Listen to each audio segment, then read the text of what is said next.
Oh, Matt. Hey, hello. How's it going? Good. Thanks for joining me. I appreciate it. Yeah, thanks for having me on. So I found you on Instagram, and I noticed that you build guitars and ukuleles. Yeah, specifically, I have an interest in acoustic instruments, so um, mostly steel string acoustic guitars as well as ukuleles. And someday I'd like to try my hand at a mandolin, but the whole carved top thing is a little intimidating for me at this It's point. neat, yeah, with the F holes and the solid, yeah. Yeah, And I need to learn how to pronounce it. It's ukulele. yeah. Well, I guess I visited Hawaii this year, um, Okay. and so I got to visit the Kamaka ukulele factory, which was a Oh, really cool experience. And so I figure I should try to pronounce it like the native Hawaiians do. absolutely. Did you take anything away? I mean, had you been building ukuleles before that, or Yeah, did you yeah. take anything away like, oh my gosh, I never knew about that or this technique to do this? Um, Because you're a hand construction guy, and I'm sure that they probably have like a high manufacturing turnover kind of methodology. yeah. So it did give me some perspective on scalability, Hmm. production, that sort of thing. I actually thought it was a pretty interesting business because um, they had told me that they only actually produce about 12 instruments a day. And Wow. for a, um, I guess, well-known around the world company, that's relatively small. You know, when you look at companies like, for example, Fender or Taylor guitars, I Hmm. mean, they're pumping out hundreds of guitar instruments a day. Hmm. So that was really surprising to me, and I was surprised by the amount of handwork that still went into a lot of those instruments. Um, When you they say definitely handwork, when you say handwork, what exactly is being done by hand that they just don't do with machinery? so they definitely use CNC. They definitely use some automation, but most of the final assembly and like shaping of necks, things like that. I saw a Mhm. lot of people doing all that. By hand. All the fret work is still done by hand, rather than Okay. like a plec machine or something like that. Hmm. Hmm. So yeah, and the finishing, that's still done by hand. They don't do like I mean, like they spray it, but like they don't have like a machine that sprays it for them. Gotcha. Yeah, each instrument is finished by one guy who sprays the finish, and um, yeah. How did your journey start as a luthier? And did it start Uh, with guitars or did it start with ukuleles or? it definitely started with an interest in guitars. So Mhm. I've been playing guitar since I was probably about 12, and at least that's when I really got into it. And for me, I had an interest right away. Like I was a huge gearhead. This was back before, of course, the internet existed. You could shop online, but Mhm. um, I got like the catalogs from Musician's Friend and Yeah. you know places like that, and I would like spend hours looking at them and Oh yeah. studying them, and uh, that really got me interested in different gear and just sort of how they interact together. Hmm. Um, and got me interested in how instruments are built. So I had my a few of my instruments set up, and when I went to the local luthier, I inquired a little bit about what a career like that would look like. Where, And where was where was local at, Matt? so I grew up in Cedar Rapids, Iowa. I grew up in actually a Okay. suburb called Marion, Okay. small little town. So I visited. It was West Music was the store, and the luthier at that store was pretty well known and respected in the area.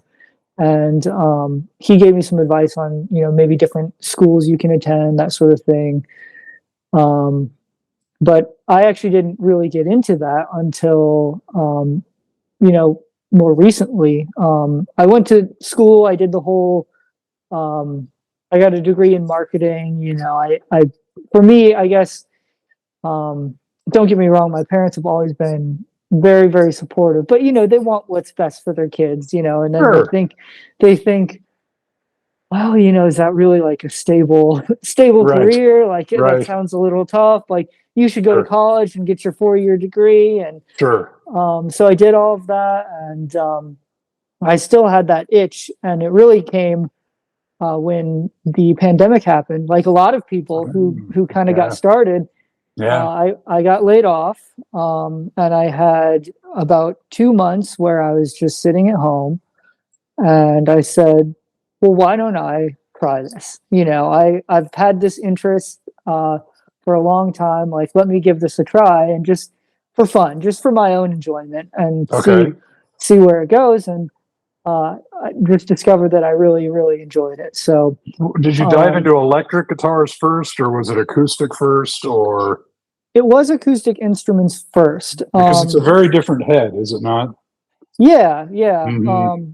And it's interesting because I played electric guitar all my life. Hmm. But for I don't know why, just to me the construction of acoustic instruments just interested me more. Sure. So I started building ukuleles from like Stumac kits. Okay. That's how I got started first, which was a great way to start. And I wanted to try something smaller first before I sort of got into like a acoustic guitar. I thought that would be a little bit easier. Hmm. Um, Man, but I'll bet Stumac was firing those kits out the door during the yeah, pandemic like hotcakes, oh yeah, I'm right? sure. I'm sure. Yeah, yeah. I'm sure that they. I don't know if you saw, but Luthier's Mercantile, recently closed their Went out of doors. business. Yeah. Yeah, so I'm They sure had a that lot of good wood stock. Did you take advantage of those sales?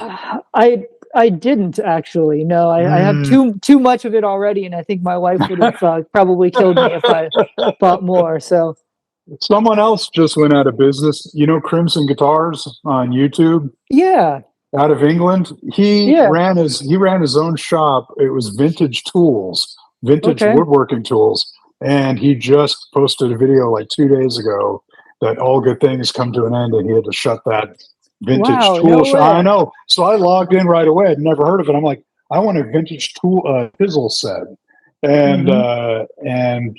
everything's sold out, and the domain is still there, but nothing. Wow, yeah, Yeah. wow, So, and it makes you wonder. I mean, great places like Luthier's Mercantile, uh, how can they not stay in business? yeah. I mean, it's such a niche thing. I guess I It think is. that that's both a double-edged sword, Mm-hmm. right? Because I think Mm-hmm. on the one hand, they don't have too many competitors. I mean, Right. there's Sumac, but on the other hand, I think that I guess I'd read the like the service announcement or whatever they kind of Yeah. gave out, and I think my understanding of the situation was that um, I don't think they were necessarily struggling, but the Okay. owners were sort of aging out, and they wanted to retire, Okay. and finding the right person to pick up like a really niche business like that can be really challenging. I just don't think that Yeah. they really found a good buyer for it. That's a shame. That's a shame. And they were based in California, right? Oh, If I I'm not remember correct. actually sure. I I think That I think sounds they correct. were. Yeah. Geez. And there's guys like, chomping at the bit to, I just want to open up my own store, and I just need a little Yeah, capital investment. And it's a shame that stuff like that happens, yeah, for sure. you know? So ukulele kits. And then when you got your first acoustic kit, did you start on a kit, or did you just decide, you know what, I'm going to bend some sides and I'm going to just make one from zero, an I acoustic did guitar? I did start from a StewMac kit. Okay. It was a dreadnought kit, and the Ah, bending of the sides really sort of intimidated me. yeah. That part sort of scared me at first. How does Stumac do that on a kit with the bent sides? Does it come They they come pre bent? they come pre-bent, Hmm. and the way that they're packaged is they have like this. It's kind of interesting. They use these like rubber bands to keep it sort of like in tension Oh, um, okay.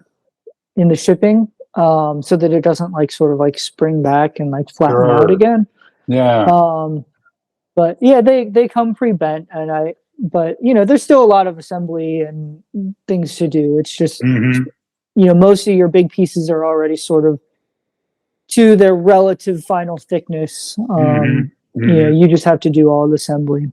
And you need to glue the bracing yourself. They Yeah, don't you they gotta don't do glue. that for you on the top. Yeah, correct. You Okay. gotta glue your own bracing.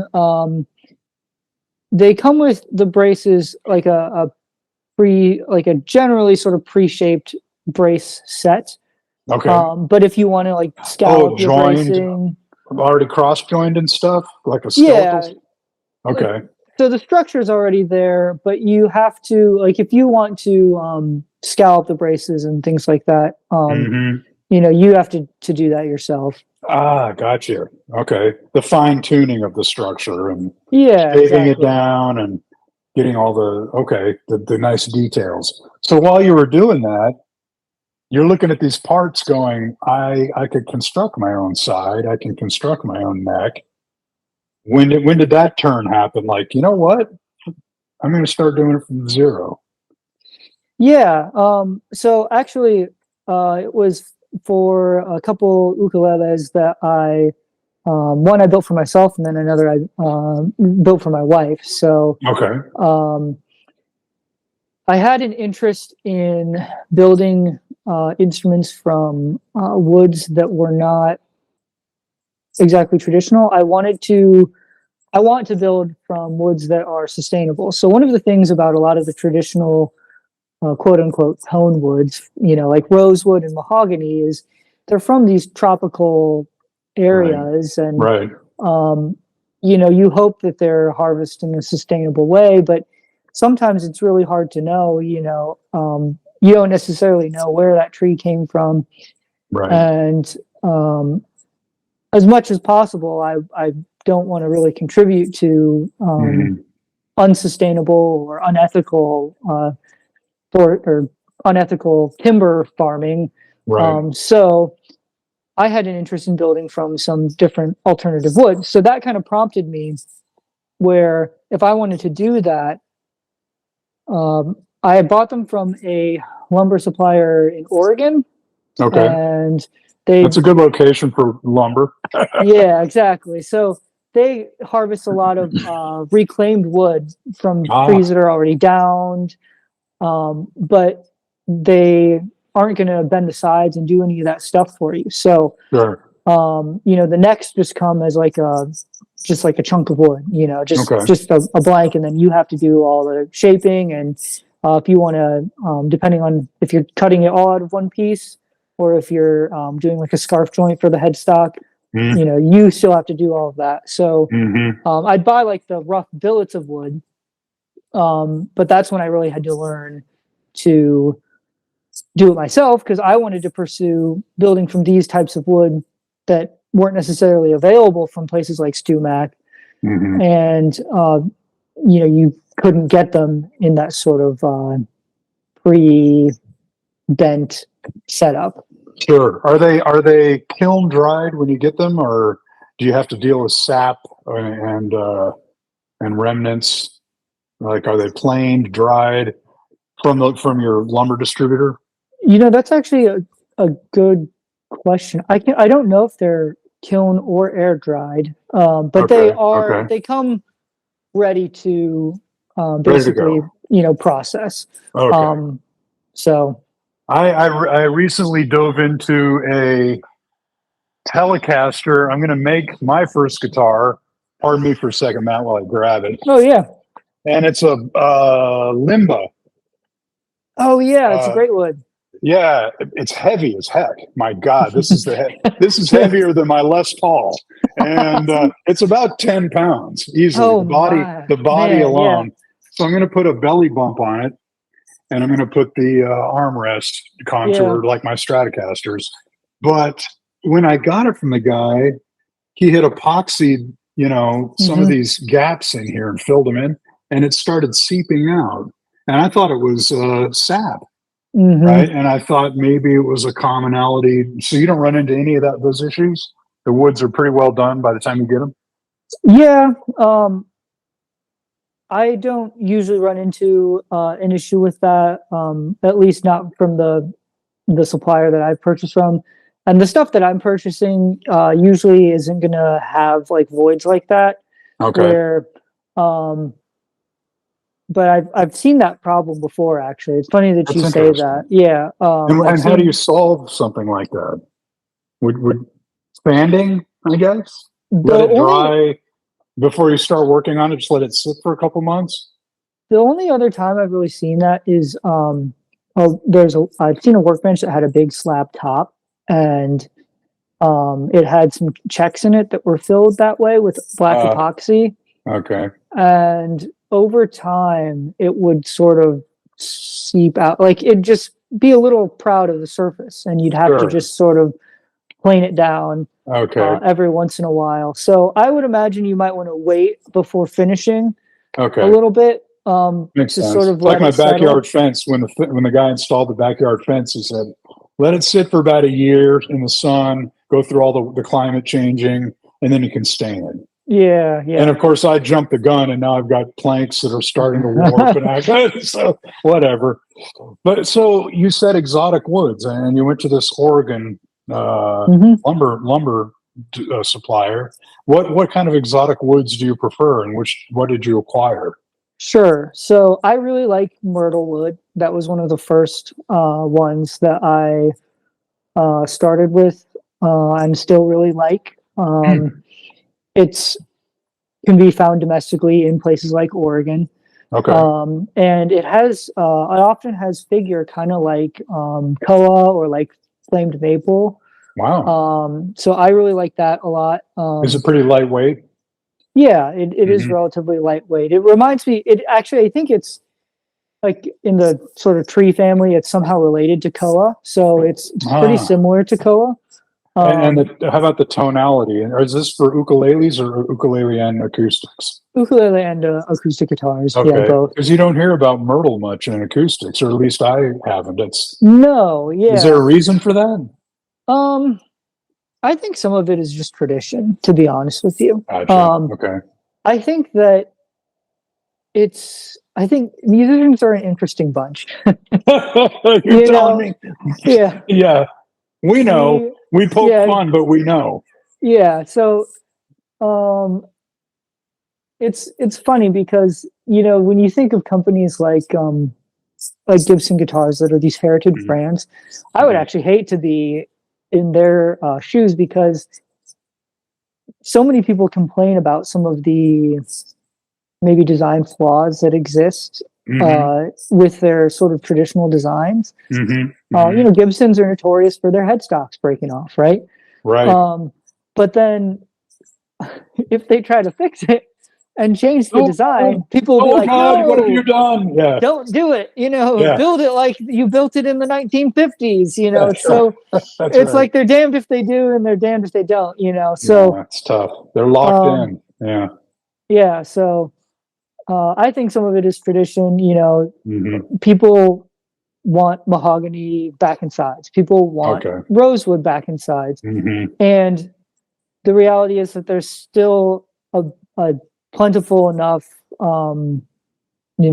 timber market for them to be able to do that in a scalable way that's, relatively inexpensive, I think. So, Hmm. um, trying to build instruments from woods that are maybe not less plentiful, but maybe less common for the way that they're processed that way. Hmm. Like finding a supplier who's going to be able to provide the same volume of that particular type of wood, I think is challenging when they already are set up for, this industry, and they, rely on these logging operations and that sort Hmm. of thing. Hmm. How do you test tonality of your woods? Do you have, and I'm sure the methodology is all the way down to putting sensors on it and running it through an oscilloscope to tapping it with a wooden hammer or a metal hammer might get a different sound, or do you have your methodology that goes into and can we what was the name of your? Is it Rector guitars and ukulele? Yeah.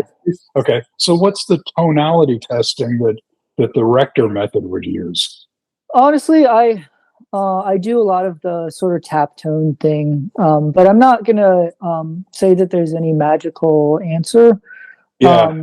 It really depends a lot on the particular wood. I mean, I've worked with Sure. pieces of myrtle wood that are, seem to be pretty dense and stiff, and Oh, then you'll get okay. another one that seems, pretty light and a little bit more Mm, flexible. Wood is hmm. a natural material, so I Sure. think that's one of the benefits of when you're building by hand is you can make adjustments. So if something's a little bit, if I think that maybe it's a little bit lighter weight, to compensate for that, I might not. When I thickness the plate, I might leave it just a little bit thicker than if it was a denser piece. Okay. And I might brace it, just slightly differently. I might not shave the braces down quite as thin if I think that, this piece needs a little bit more stiffness. So it's an Um, organic process based on all the elements going into that one. Bracing is changing. The top. I mean, when you say the plate, you meant the top of the guitar. yeah, Yeah. or the back, the back Okay. panel. Oh, okay. Okay. Yeah, either or. But the top is probably the most important, really, for that. Okay. Okay. Um, Are you experimenting with bracing and positioning? And you know what? This is like Martin just came out with their hollowed bracing. yeah, I saw that. And I bought a tailor online a couple years ago, and they were bragging up and down about how this guy developed a new bracing method for the tops The V and bracing. Yep. the V bracing. Thank you. Yeah. And I've never played an original Taylor, but I know this one sounds good. Hmm. And if I were to compare, I mean, would you get down to that science? So like, you know what? Let's add this X down here, and how would you handle that? I'd like to. To be honest, I haven't experimented with that too much. Most of my Okay. bracing patterns are pretty traditional. Okay. At this point, I do pretty standard X bracing and Okay. pretty standard fan bracing on the ukuleles I build. And I guess What's for a me, fan bracing, if you don't so mind it's me like asking? it's kind of like in a classical guitar. So you have rather than like the braces sort of crossing over each other, Okay. like in an X, you have sort of like three individual. It kind of looks like like one of those sort of Asian fans. You have your bridge plate that might go across here, and then like the braces kind of come down like this, sort of like going out in like direction, sort Almost of. almost a 33 angle, maybe kind of a 40, not 45, but No, definitely not 45. Yeah, like okay. maybe more kind of like that. Yeah. Okay. I Now, couldn't tell why? you the exact angle off the top of my head. Sure. But why is that ukuleles and classical guitars need the fan bracing as opposed to the X bracing of an acoustic? Part of it has to do with the tension of the strings. So Ah, sure, sure. yeah, a steel string acoustic guitar has a lot greater. The tension is much higher than on like Makes sense. um, a nylon stringed instrument, and in particular an ukulele with such a small scale length. Sure. Um, so you tend to want to brace them lighter, and it allows for more vibration. Because if you did an X brace, like a heavy X brace sort of pattern on Mm, like a nylon string classical guitar, hmm. you'd likely end up with a really dead kind of sound. Gotcha. So classical guitars usually have anywhere from, it depends on the builder and the construction style, but most fan bracing is 3 to 5 braces.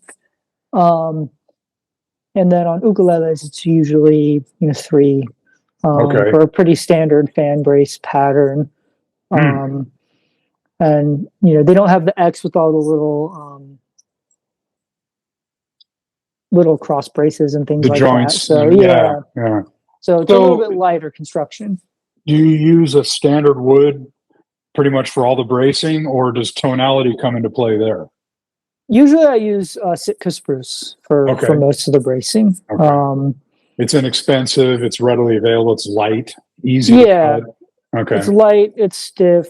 Um, I've played around a little bit with cedar. I like that spruce is a little stiffer than cedar. Okay, So I tend to prefer that, just for the gotcha. way that I like to build. When you do the tonality, is it what is it? A thump, thump, thump? I mean, not being a maker myself, I always thought it was interesting to see these videos of guys holding up completed guitars and giving them nice thumps, and and they literally did have an oscilloscope off to the side, Yeah, and they're and it's like, well, what are you going to do to it now that it's a finished guitar? What does that even matter? You know what I mean? yeah, yeah. It's this I whole I'm drinking the wine, and there's aromas of da da da da, and notes of cigar smoke and yeah, whatever yeah. it is. It gets almost kind of, and I get it. I don't demean them at all, but there isn't anything you can do at that point, right? Yeah, well, I actually agree with you that it can be a little silly, honestly. Yeah. I'm not that scientific about it. Really, I like to listen to how it sustains when I tap it and hold it up to my ear. Um, so that's kind of what I'm listening for, is how long it sustains and how clear it rings out. I'm not tuning it to a specific note or anything like that. Mm-hmm. Some luthiers try to tune their top to like a specific note. 440A or Yeah, something. like Yeah. I'm not that scientific about it.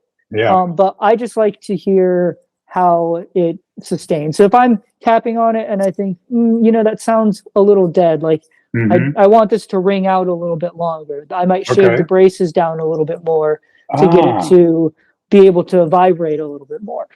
Okay. That's what I listen for. But yeah, it's kind of funny. I do believe that instruments are the sum of their parts, right? And Sure. that everything that you do to an instrument, in theory, affects the tone a little bit, right? Sure. But Sure. it's funny because like there are people who are like, well, I can hear the difference in the type of glue, and it's like, I don't know about that. Like, are you sure? Like, I'm not so sure about that. you know? Let's see. I used Elmer's woodshop glue on this one, but I yeah, used a yeah, double epoxy on this one. Yeah. yeah. I don't know. Some of that stuff, I don't know. Maybe people have better ears than I do, but some of that stuff, I agree is it's like almost like magical.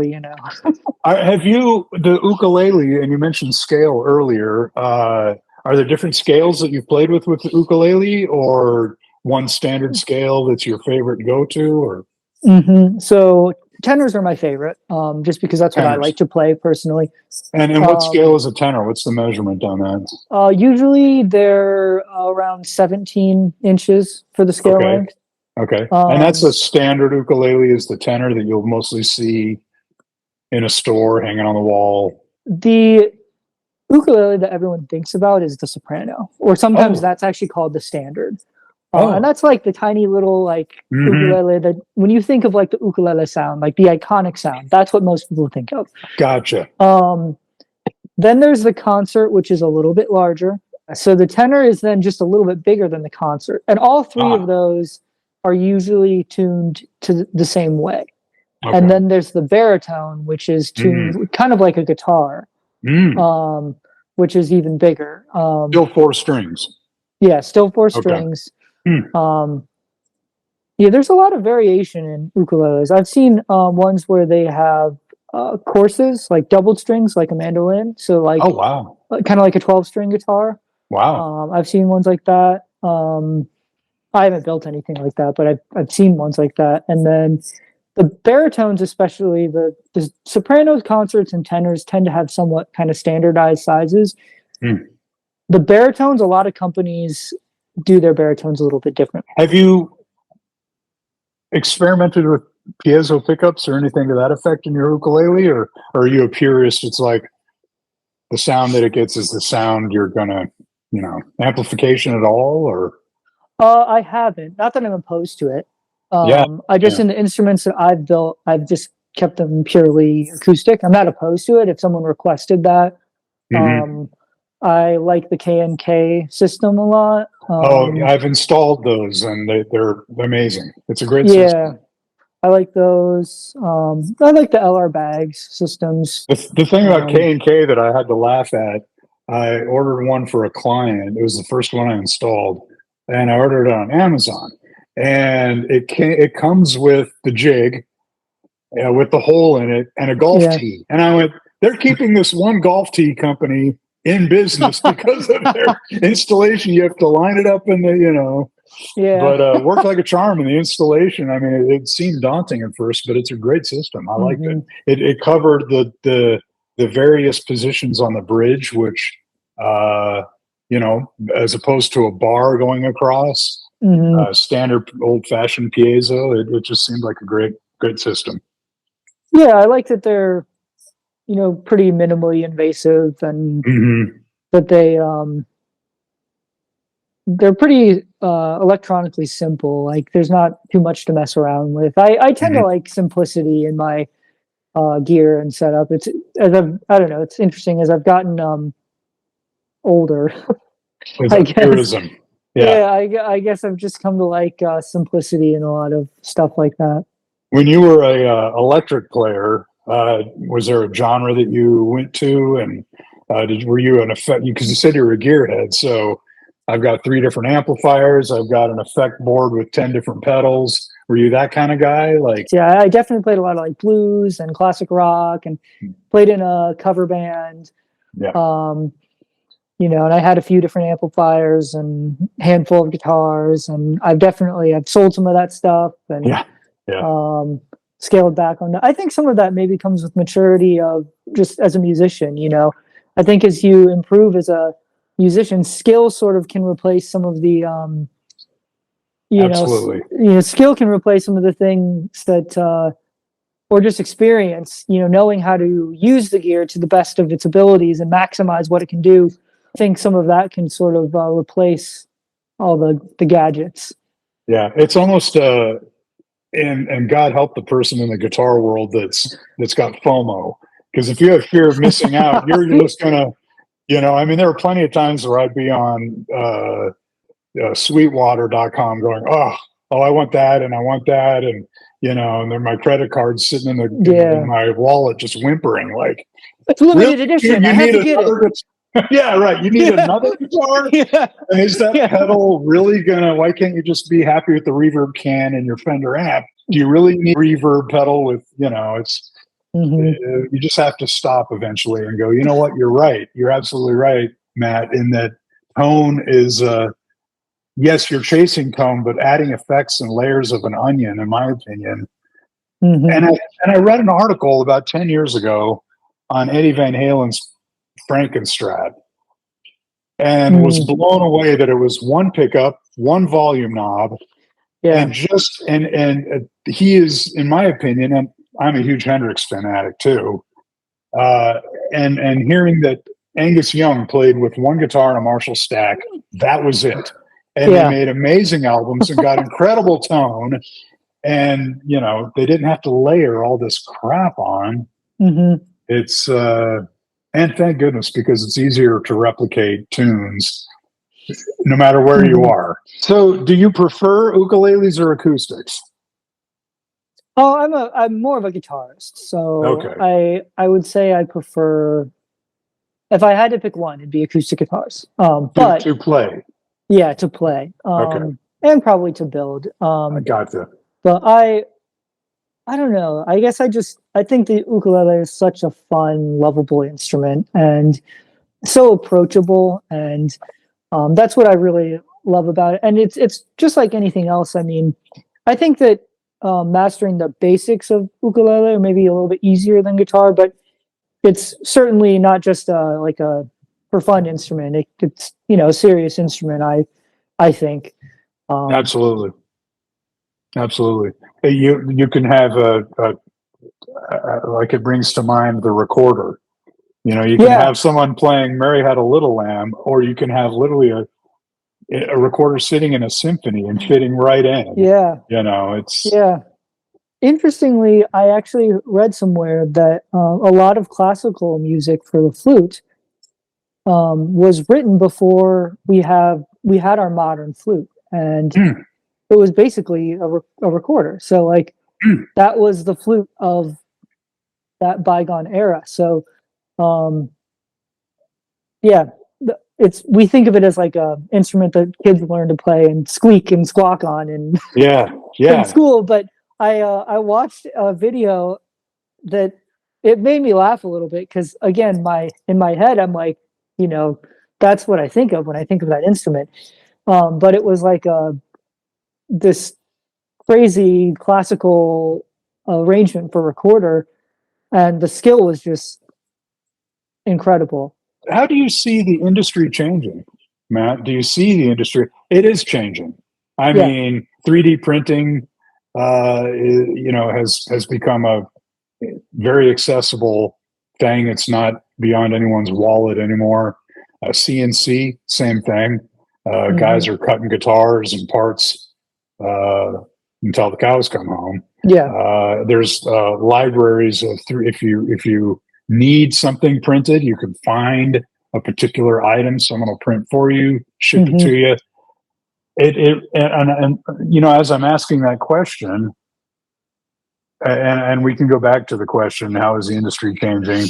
But I think it's kind of that layered technology and almost too much and getting back to basics.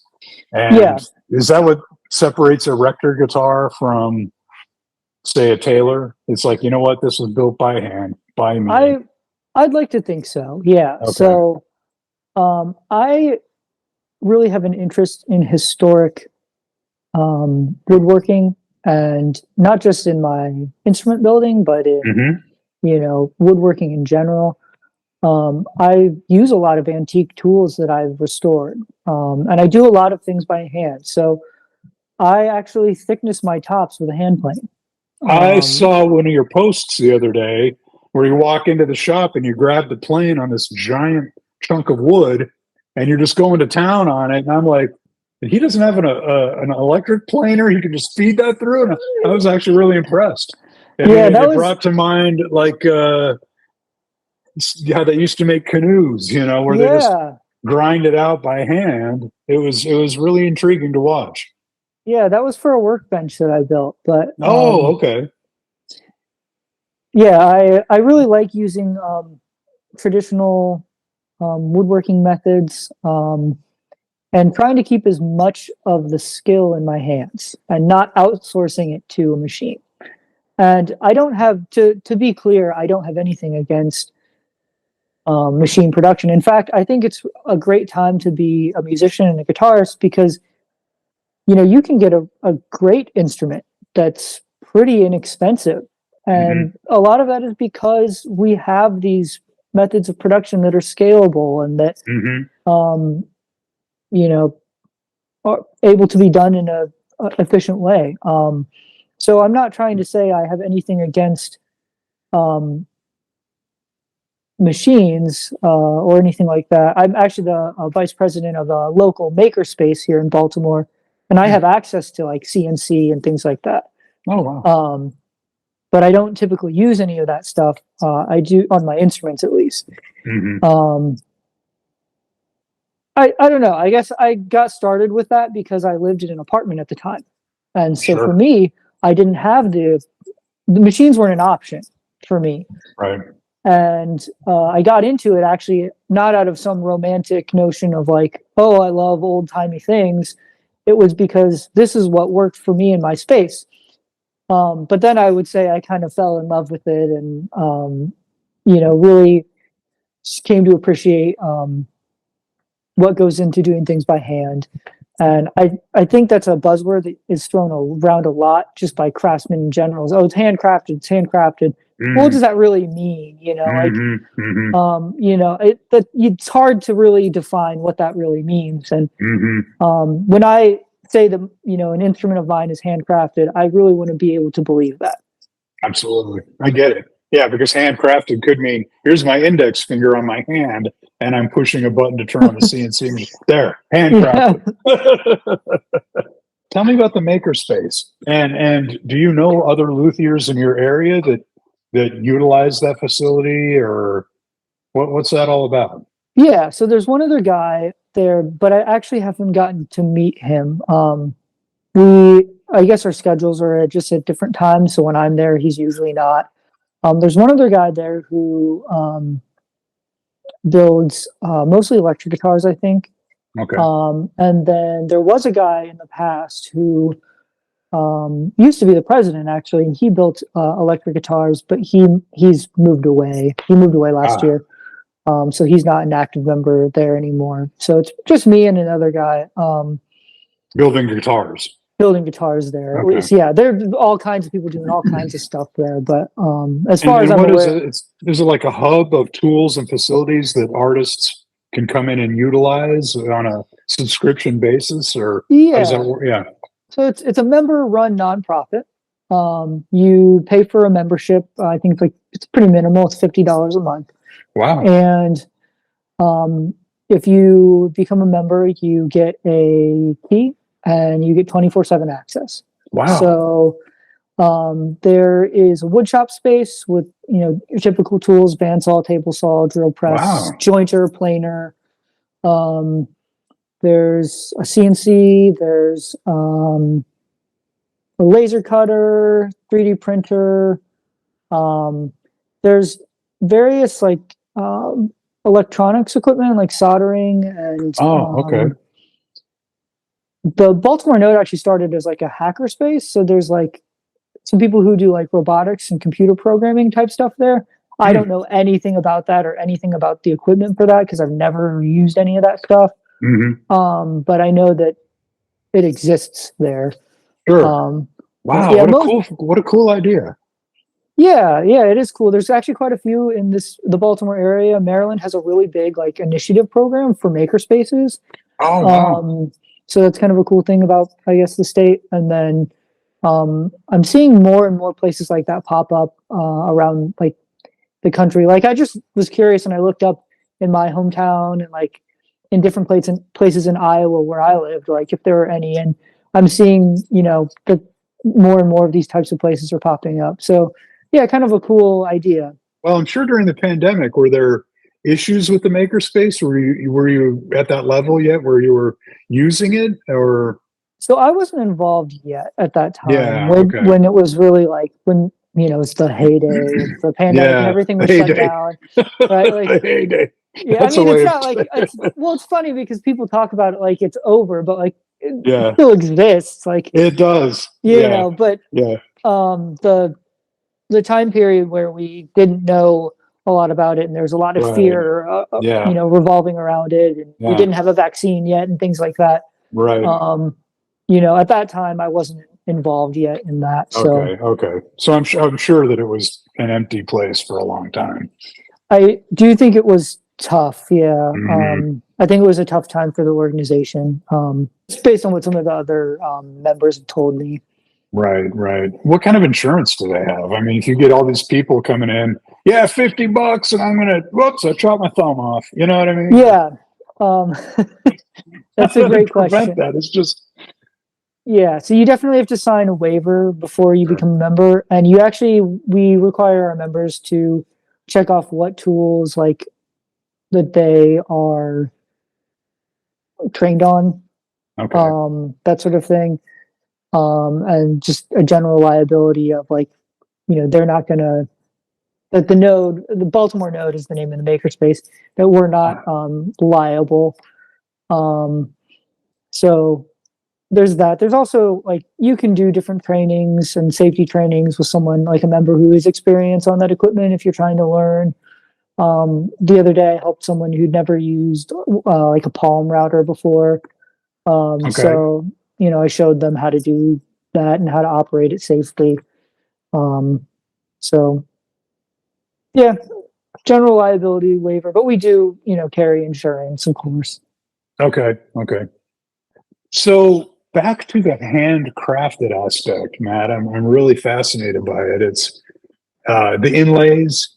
What do you have, like a drill that you go down into the fingerboard just a certain level and cut the inlay? I mean, it's just a fascinating process, I'm sure. Yeah, I use a hand drill, like one of those like egg beater style drills for Yeah, that. sure. Yeah, And I find that it actually gives me more control than like a power drill for something like that, something so delicate like that.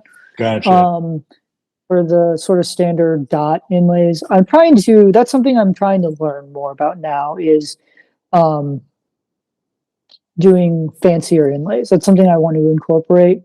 I'm not like a huge blingy guitar type of person, but I do want to learn to do like inlay my logo and things like that, Cool. and maybe do a little bit more intricate fretboard markers of some kind.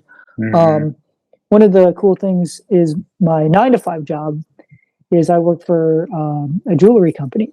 But that gives me access to like some tools and materials that I can get a hold of, that maybe, you'd have a harder time getting, I guess, otherwise. But the jeweler, like a jeweler's workbench is like the right setup for doing inlay work. Definitely. Yeah. Especially the dots on the side of the fretboard. And I mean, that's like, how do you keep the drill level as you're drilling down? I'm sure. I mean, that's a rocky prospect. Just sheer will. I think keeping it level is not that hard. The thing that's the most challenging is just getting in space so that everything lines up perfectly. Sure. So, I find that with like an egg beater drill, it's pretty easy. Your hands are capable of feeling more than I think a lot of people realize. Kind of like what we were talking about with, developing that skill. When you're holding like a hand drill, you can feel kind of when it's vertical. I mean the balance of it, because it's kind of tall, so you can kind of feel the balance of where it's at and get an idea of whether or not you're going straight down. But what I do to make sure that they're spaced out exactly correct is I mark everything out very, very carefully, and then I take a little awl and I poke a little hole first where I want to drill. And then I go with the drill, and then I actually go in reverse first just to get the hole started. It gives me a clean entry. And then I go, I guess, forward. But yeah, drilling, poking the little hole first makes a huge difference in getting the alignment correct. Yeah. I figured that out on a set of tuning peg holes in a headstock. Yeah. And I saw a guy online say, go in reverse, then allow yourself to, well, not hand cranking, but, automatic. Yeah. But have you ever had a chance to sit down with an Obi-Wan Kenobi and let me show you, Matt, here's how you do a hand, who was it and where was it and when? And so I'm lucky that I had family who were pretty handy. My grandfather taught shot glass back in the day when that was something that was offered. But I worked at a repair shop for a local shop here in Maryland called Appalachian Bluegrass Shop, and they focused on acoustic instruments. So I did repair work there, and I didn't build there, but my mentor there was someone who had really been doing this for like 40 years, doing repair for 40 years. And he actually was involved early on in Taylor guitars before anyone even knew what Taylor guitars was. So he never worked for them, but he was one of their first dealers. And when they were developing their products early on, they would actually send him stuff and have him, said, change this, or, this is good. Or so he was one of the few guys in town that could repair Taylor's UV cured finishes. I think that those it's a fantastic way of finishing instruments. So a lot of people don't know or think you can't repair those finishes very easily. You just have to have the right equipment and know how to do it, just like anything else. But he was very, very skilled in repair, and he was definitely my mentor and helped improve my skills just as a general luthier and guitar tech. Are you able to tap his brain every so often with questions as you go on this journey of construction? Yeah, so he like I still am able to keep in touch with him and go in and use the tools in the shop anytime I want. Oh, wow. Oh, cool. He really needed someone who could be full time, and I was part time, and I couldn't really afford to go down to like an apprentice's salary.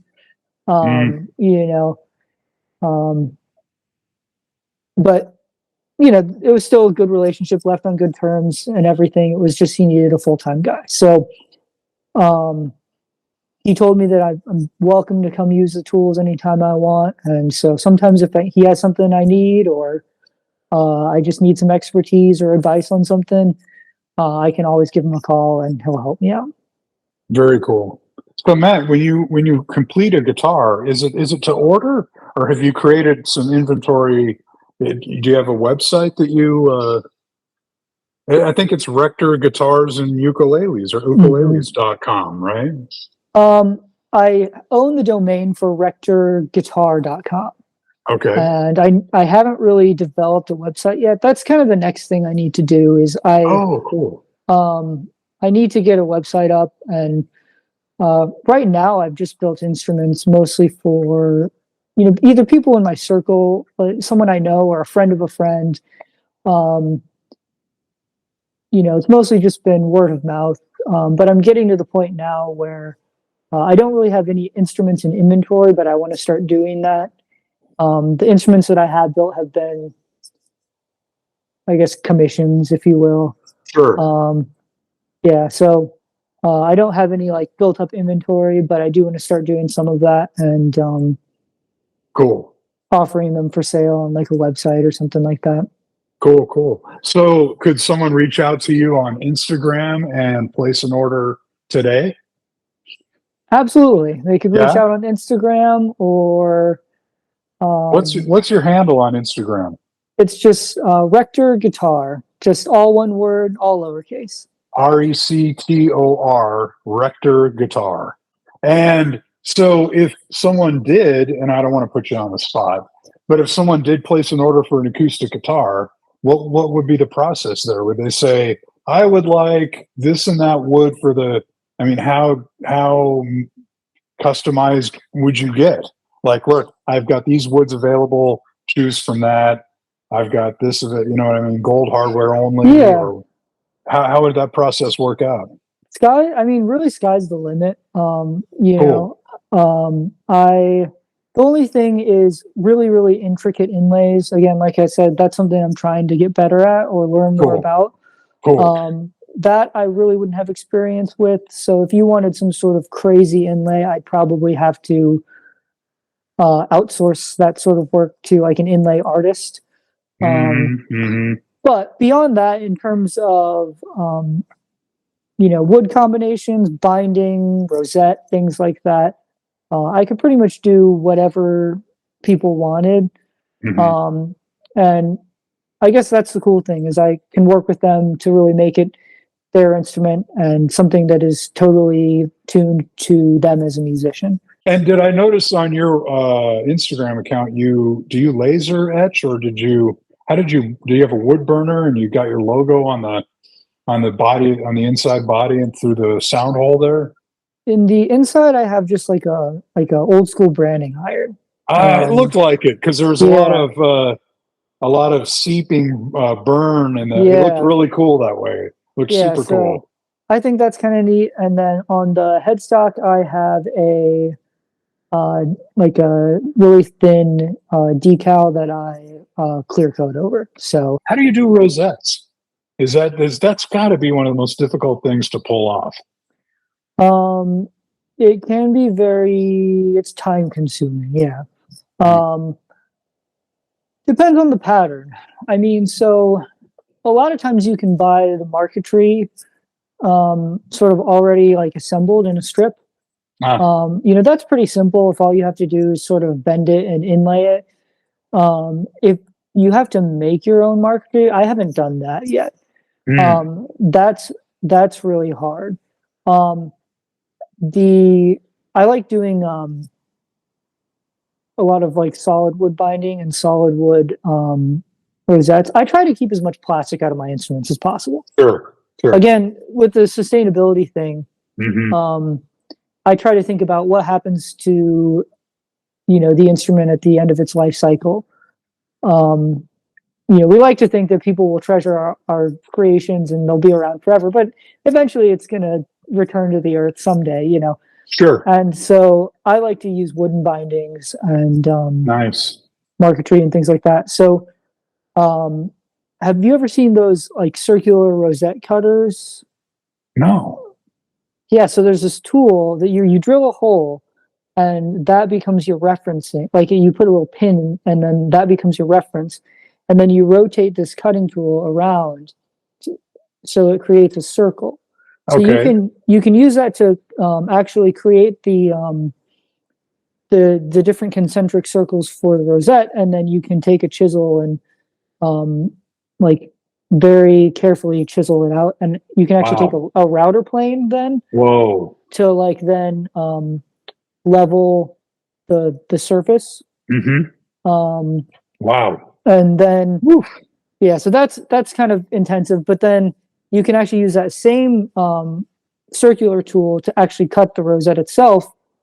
So then you cut that piece of wood out, then you inlay it, um, Wow. and plane it down flush. Do you do binding on your guitars? Probably not on your ukuleles, but on your guitars. I do. I like to do it on the ukuleles too. Yeah. Oh, cool. But yeah, I like to use various solid woods for that. Yeah. Uh-huh. Okay. How about the tuning pegs on the ukuleles? Are they wooden or are they metal?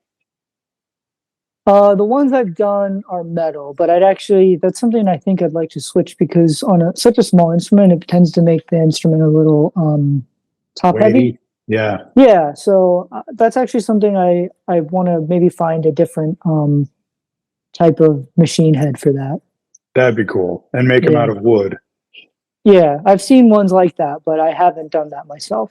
Wow. My wife plays cello, and cello tuning Okay. pegs are wood on wood, and Yeah. it's just this grinding. Now, granted, they've got the fine tuners down at the tailpiece, Mm-hmm.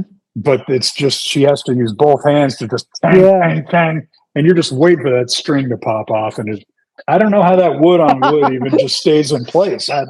It's sheer physics. I have Yeah. no clue how they do it. Yeah, it's scary when you're tuning it and it's like, oh God, is this string gonna snap in my face? That's right. Exactly. For me, I think that having the repair experience gave me a better idea of how, like, what I like in terms of how instruments are constructed. I was able to see some of the pros and cons of different construction methods when Good I'd see point. an instrument that came in and, oh, like this style of, construction tends to have an issue with this, right? Or like Right. this is easier to adjust the truss rod on this guitar because of this, Hmm. Hmm. Hmm. that sort of thing. And so it gave me a better idea of what I want to see in my own instruments. Um, so I think that it's definitely valuable because I think sometimes you have all these builders who, um, I talked a little bit about my more traditional, like, sort of approach to bracing. Hmm. And not that there's anything wrong with experimentation. I think it's good. I think people should try new things, but Absolutely. sometimes I think people are trying to reinvent the wheel for the sake of being different. Right. And I think it's important that if you are doing something, it has to add value somehow. It has to create a net positive for the instrument. Sure. And if you're just doing something for the sake of it being different, then I don't think that's a good enough reason. I think that it's okay if it's different, but it has to, improve the instrument somehow. What are your suggestions for aspiring luthiers? So I guess one of the things that I would recommend is uh, stop overthinking things, and spend more time doing. If I want to be poetic about it, I would say, lay down your thoughts and awaken your hands. And um, you can think about lutherie and you can talk about lutherie and you can discuss it on an online forum and you can read about it and you can plan how you're going to do it, but you're making a physically tangible object. Or if you're even just repairing, you're working on a physically tangible object. And until you do it, um, you haven't actually done anything. So, not that reading and learning is a bad thing. That's great, but there's only so much to be learned, at least in this sort of craft, from that. Mm-hmm. Mm-hmm. So I would say that you should be spending at least 80% of your time doing, and 20% of your time can be, reading or whatever. The other thing too is that one of the great things today about the information that's available, like, I mean, Mm-hmm. even from 10 years ago, the information that's out there on the internet that's available to luthiers today, or new builders, there's a lot of stuff that I relied on heavily to get going, Mm-hmm. that were online resources. That's great. But on the flip side, sometimes it's overwhelming because now it's to a point where there are so many different ways of doing things. And you ask a question on like a forum or something, and 10 guys answer, they'll all give you 10 different answers. And Yeah. that can leave you more confused than when you first started, to ask the question. So, Very good point. I would say, pick a way that makes sense to you, Mm-hmm.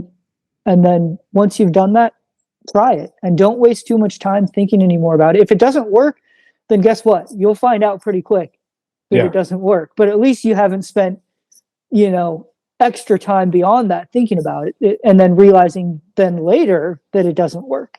It's Right. better for you to fail fast and figure out quickly, um, what doesn't work for you, than to think about something for an extended period of time and then still find out that that thing doesn't work for you. Did you find that you fell into that trap when you started out? Oh, yes. Uh-huh. Like information paralysis almost, right? Yes, that was, I tend to be a perfectionist, so that was a Mm-hmm. challenge for me. I would analyze like every possible way of doing something, and, or the tools.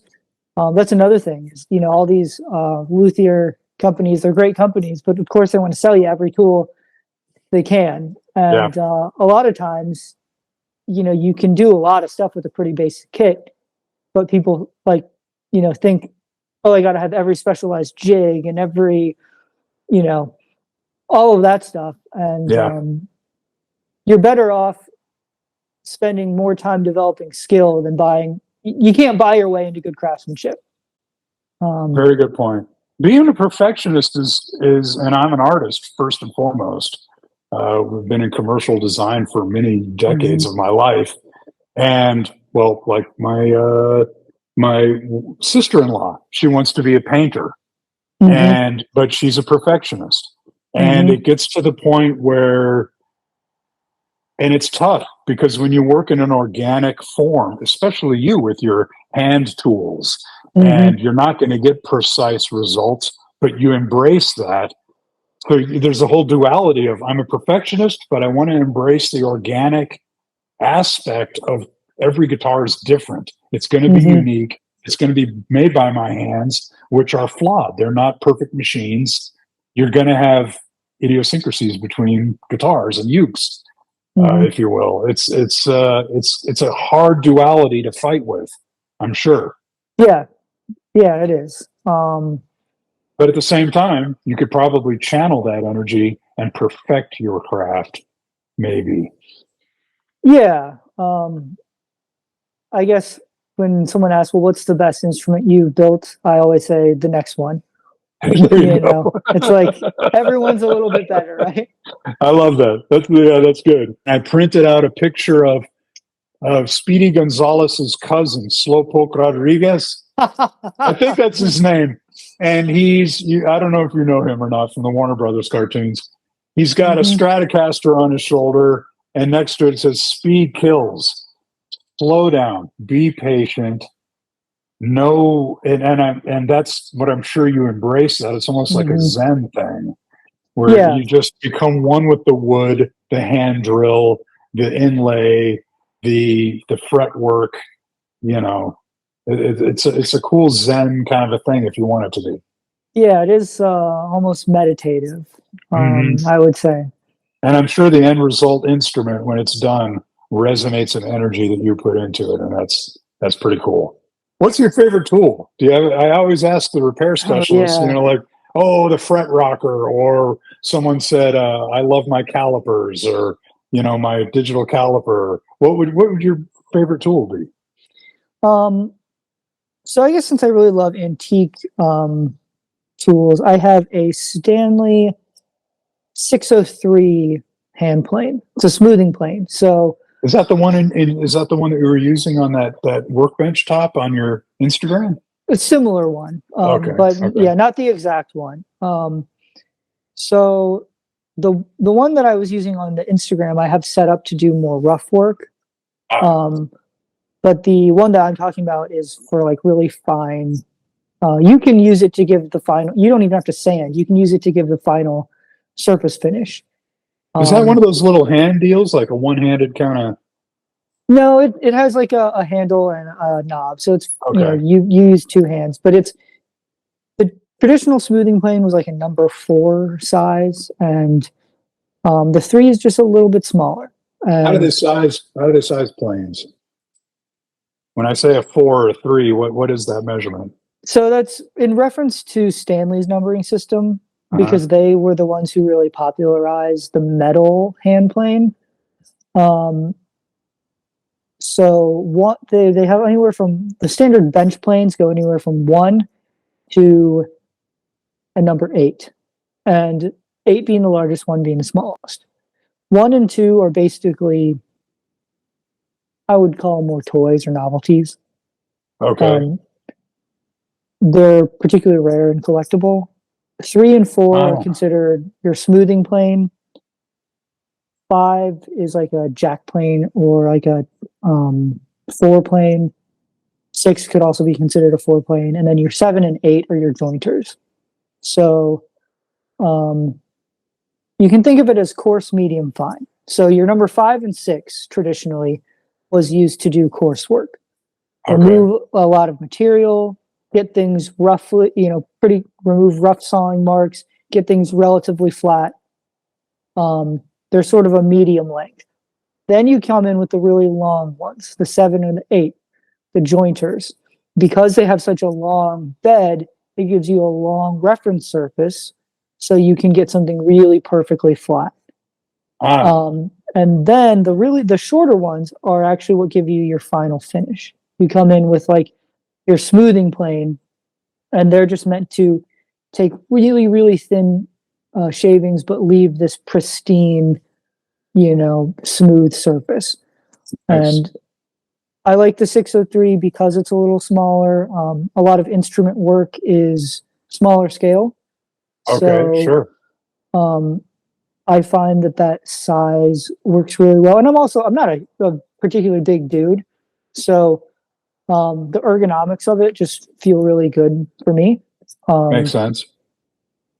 yeah, How but would I how would I Matt approach the body contours that I want to put on this guy?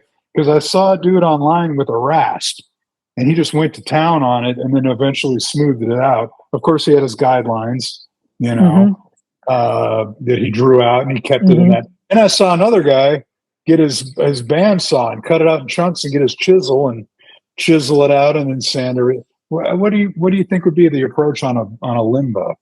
So if I was doing that by hand, I would mark out on the side like where you want the contour to like follow, like on Hmm. the like how deep you want it to go. And then Sure. Okay. on the back, I would kind of mark the same thing.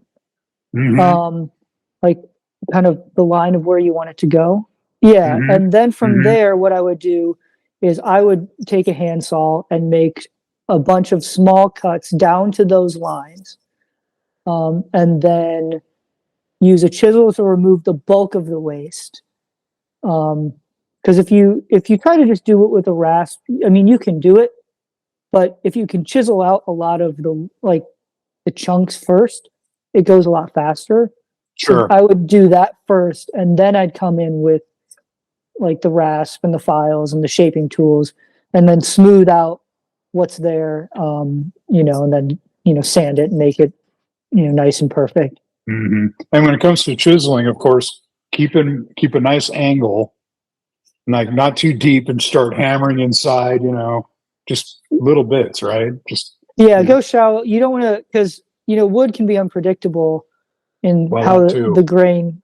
So one thing, if you hold up the body one more time, Okay. I would make sure that you're chiseling. Like if you hold it so it's sideways, I would make sure that you're chiseling, like from the widest part of the body, from the lower bout Mm-hmm. towards the waist, and then back from like the upper bout towards the waist, going So inward. away from the meat of the out off of the body, from the middle towards the edge. Yeah, because if you're going from the middle, well, from the edge towards the middle. Yeah. Because if you're going from the middle towards the edge, what can happen is you can catch a bit of the grain and just chip out a chunk. Gotcha. So yeah, I would go from the outside edges in towards the center as you do that. Yeah. Oh, interesting. So saw out the areas, getting ready to take them out, and then come from the edge and start. Well, I would go across the grain. Okay. But like from the outside edges of the body towards, like from the top and bottom. Gotcha. Top and bottom towards the middle. Wow, good suggestion, man. This is good. Speaking of patience, and I can't wait to find out. Once I get all the electronics and the guts in this thing wired up, I can't wait to find out if it actually plays well. Yeah, because I've seen too many times people on Facebook Marketplace project guitar for sale. Yeah, because they just failed miserably. Yeah, you see that a lot. Yeah. Matt, thanks again, man. I appreciate your time. Well, Matt, I don't want to take up too much more of your time. People can find you on Rector Guitar on Instagram. Your handle is Rector Guitar. Mm-hmm. And as soon as your website's up and running, you can place an order on Instagram. Just reach out to me. Cool. Very cool. And so I ask everyone, builders, collectors, players, repair specialists, the same question at the end of every episode. What 3 guitar tunes would you put on your Desert Island mixtape? Sure. I did think about this a little bit. So I'm a Hendrix fan like you. So cool. Very cool. I'm gonna say Little Wing. That would be on there. Great choice. My uncle chose that in my very first episode. Okay. Yeah, I listened to a couple of your episodes. Yeah. Oh, cool. Thank you. I appreciate it. Yeah. Yeah, so that would be on there. Fantastic choice. I think Comfortably Numb. By I'm a Pink huge Floyd. Gilmore fan. Yeah. Yeah, I just love how tasteful that solo is. It's such a sad song. Yeah. You really feel, I mean, if you've seen the movie and you see it in kind of a visual context and you know the story of what he was going through, it's a really, really sad song. A sorrow to it that just, wow. Not many bands touch on that kind of atmosphere like Pink Floyd does. Yeah, I agree 100%. You feel that one in your soul for sure. Yeah. I think for the last one, I would say Capriccio Arabe by Francisco Tárrega. Beautiful. Yeah, when I was in college, I was a music major for the first couple of years. Oh, wow. And your instrument was guitar? Yeah. So. Oh, fantastic. I studied a bit of classical, and going into it, I really didn't have an interest in classical and jazz. But that experience definitely gave me appreciation for that. And I have to throw like something in there that's strictly like classical or acoustic, I think. Well, do you have any favorite concerts? Any musicians that you've seen live? Like, I always regret that I'll never see Hendrix live. I had someone at my workplace tell me that their first concert was Hendrix. Wow. Was a Hendrix concert. Yeah. And that blew my mind. But wow. I think for me, I got to see B.B. King. Me too. Yeah. And that's someone I'm definitely glad I got to, just a wonderful show. Absolutely there with you. I saw him in Anchorage, Alaska when I lived there. And it was 1995. and there was a lady sitting next to, and you could tell he was getting up there in age because he was sitting for most of the show. He had Yeah. a stool out there, and this lady. When did you see him? What year? It was actually at the Crossroads. I think it was 2000. I think it was 2008 at the Crossroads Blues Festival in Chicago. Nice. I was in high school at the time. And, so you saw Clapton and you saw Robert Cray probably, and yep. Awesome. Yeah, saw all those guys. Johnny Winter. Nice. Before he passed. Wow. Yeah, That's a rare treat. Yeah. So this lady sitting next to me, she was decked out in her Sunday best. I mean, a hat with flowers on it, beautiful dress, matching sky blue shoes. And she had her program and she's like, "Oh, baby, and just like fanning herself up. And when they went into The Thrill Is Gone, she was just lost. Yeah. Baby, baby. It was so cool. It was so cool, great. man. And he has that one horn player. I wish I could remember his trumpet player, but the dude was constantly moving on stage and twirling his trumpet in his hand. Great show, man. Great show. Thank you so much again for joining me. I really appreciate it, man. Yeah, thank you for having me. I appreciate you just giving me a chance to share about myself, and I look forward to seeing your creations on Instagram, man. It's your account is one of those. It resonates natural, hands-on artisan work, and I truly do like what I see. And I wish you the very best of luck, man. Definitely. Thank you. Yeah, you too. Thanks for having me on. I think I just wanted to comment that shelf you've got in the back. Is that a guitar that you turned into? It was an old Ibanez that I got at a pawn shop. Had really bad issues, and I finally one day just got the handsaw and just the jigsaw, and it was making the most god awful noise because it was resonating through the body. This awful sound of a guitar dying. And so I just stripped it off and threw a couple shelves in there, and that's cool. And so I've got my Jimi Hendrix figurine in there. So that's kind of my reminder to, if it's not going to be a guitar, it'll be something else. Well, peace out, Matt. I really do appreciate your time, man. You take good care, and I'll be in touch.